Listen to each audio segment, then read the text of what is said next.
നമസ്കാരം. വൃദ്ധനായ അച്ഛൻ വെള്ളറട കിളിയൂർ ചരിവിളാകം ബംഗ്ലാവിൽ ജോസിനെ വെട്ടിക്കൊലപ്പെടുത്തിയ കേസിൽ വിശദീകരണവുമായി മകൻ പ്രജിൻ. പെട്ടെന്നുള്ള ദേഷ്യത്തിനാണ് അച്ഛനെ വെട്ടിക്കൊലപ്പെടുത്തിയെന്ന മകൻ പ്രജിന്റെ മൊഴി. സ്വബോധത്തോടെയാണ് പ്രജിൻ കൊലപാതകം ചെയ്തതെന്നും പോലീസ് പറഞ്ഞു. അതുകൊണ്ട് തന്നെ പ്രജിന്റെ മൊഴി പോലീസ് മുഖവിലക്കെടുത്തിട്ടില്ല. കൊല്ലാൻ ഉദ്ദേശിച്ചിരുന്നില്ല എന്നും പ്രജിൻ പറയുന്നു. എന്നാൽ പ്രജിന്റെ വാക്കുകൾ പോലീസ് മുഖവിലക്കെടുക്കാത്ത സാഹചര്യത്തിൽ അന്വേഷണം കൂടുതൽ ജാഗ്രതയോടെ ഉണ്ടാകും. രാത്രിയിൽ പുറത്തുപോയി വന്ന പ്രജിൻ ഹാളിൽ കിടന്നിരുന്ന അച്ഛനെ വെട്ടുകയായിരുന്നു. രക്ഷപ്പെടാൻ ശ്രമിക്കുന്നതിനിടെ പിന്തുടർന്ന് പലതവണ വെട്ടുകയായിരുന്നു എന്നും പോലീസ് പറഞ്ഞു. കരുതിക്കൂട്ടിയ കൊലപാതകമല്ലെങ്കിൽ ഇങ്ങനെ സംഭവിക്കില്ല എന്നാണ് പോലീസിന്റെ പ്രാഥമിക നിഗമനം.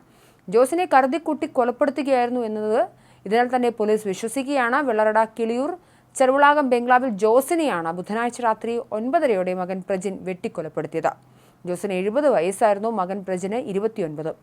ജോസും ഭാര്യ സുഷമകുമാരിയും മകനും മാത്രമാണ് വീട്ടിലുണ്ടായിരുന്നത്. ഭർത്താവിനെ വെട്ടുന്നത് കണ്ട് മാതാവ് മകനെ പിടിച്ചുമാറ്റാൻ ശ്രമിച്ചെങ്കിലും കഴിഞ്ഞില്ല. സംഭവത്തിന് ശേഷം പ്രജിൻ വെള്ളറട പോലീസിലെത്തി സ്വമേധയാ കീഴടങ്ങുകയായിരുന്നു. ജീവിക്കാൻ ആവശ്യമായ സ്വാതന്ത്ര്യവും പണവും അച്ഛൻ തരാത്തതിൽ പെട്ടെന്ന് തോന്നിയ വിരോധമാണ് കാരണമെന്നാണ് ഇയാൾ മൊഴി നൽകിയത്. ആവർത്തിച്ചുള്ള ചോദ്യം ചെയ്യലിൽ മറ്റൊന്നും വിട്ടുപറയാൻ പ്രതി തയ്യാറായിട്ടില്ലെന്നും പോലീസ് പറയുന്നു. ചൈനയിൽ MBBS പഠനത്തിന് പോയ പ്രജിൻ കോവിഡ് ബാധയെ തുടർന്ന് നാട്ടിലെത്തുകയായിരുന്നു. പിന്നീട് പഠനം തുടർന്നില്ല. ചൈനയിൽ കൊണ്ടുപോയ ഏജന്റിന് വീട്ടുകാർ ഫീസും പണവുമെല്ലാം നൽകിയെങ്കിലും കോളേജിൽ മുഴുവൻ തുകയും അടച്ചിട്ടില്ല. അതിനാൽ ഇയാളുടെ സർട്ടിഫിക്കറ്റുകൾ ചൈനയിലെ കോളേജിലാണുള്ളത്. ഇത് ലഭിക്കാത്തതിന്റെ മനോവിഷമം ഉണ്ടായിരുന്നെന്നും കോളേജിൽ പണമടച്ച് സർട്ടിഫിക്കറ്റ് വാങ്ങണമെന്ന് നിരവധി തവണ അച്ഛനോട് ആവശ്യപ്പെട്ടിരുന്നതായും പ്രതി പറയുന്നു. നെയ്യാറ്റിൻകര കോടതിയിൽ ഹാജരാക്കിയ പ്രജിനെ 14 ദിവസത്തേക്ക് റിമാൻഡ് ചെയ്തിട്ടുണ്ട്. കൂടുതൽ അന്വേഷണത്തിനായി പോലീസ് കസ്റ്റഡി അപേക്ഷ നൽകുമെന്നും വെള്ളറട CI V പ്രസാദും SI റസൽ രാജും മാധ്യമങ്ങളോട് പറഞ്ഞു. അർദ്ധരാത്രിയോടെ ഉണ്ടായ അരുംകൊലയുടെ നടുക്കത്തിലാണ് ഇപ്പോൾ കിളിയൂർ ഗ്രാമം. ബുധനാഴ്ച രാത്രി എല്ലാവരും ഉറങ്ങാൻ തയ്യാറെടുക്കുന്നതിനിടെയാണ് മകൻ അച്ഛനെ വെട്ടിക്കൊലപ്പെടുത്തുന്നത്. അമ്മയുടെ നിലവിളി കേട്ടെത്തിയ നാട്ടുകാർ അടുക്കളയിൽ ചോര വാർന്ന് മരിച്ചു കിടന്ന ജോസിനെയും മൃതദേഹത്തിനരിയിൽ ബോധരഹിതയായിരുന്ന സുഷമയെയും കാണുകയായിരുന്നു. ചൈനയിൽ MBBS പഠനത്തിന് പോയി തിരിച്ചെത്തിയ പ്രജിൻ നാട്ടുകാരുമായി വലിയ ബന്ധമൊന്നുമില്ലാതെയാണ് കഴിഞ്ഞിരുന്നത്. ഇയാൾ സാമൂഹികമായി ആരോടും തന്നെ അങ്ങനെ ഇടപഴകുന്ന വ്യക്തിയായിരുന്നില്ല.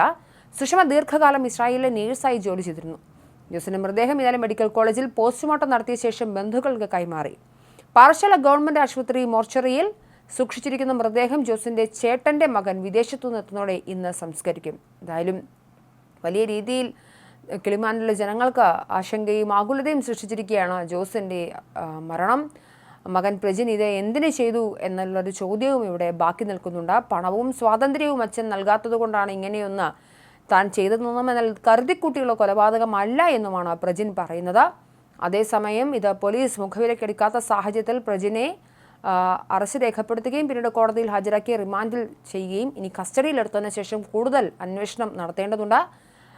പ്രജിന്റെ സാമ്പത്തിക ഇടപാടുകൾ അടക്കമുള്ള കാര്യങ്ങൾ പോലീസ് പരിശോധിക്കും. ഏജന്റുമായി ബന്ധപ്പെട്ട പ്രജിന്റെ ആരോപണവും പരിശോധിക്കേണ്ടതുണ്ട്.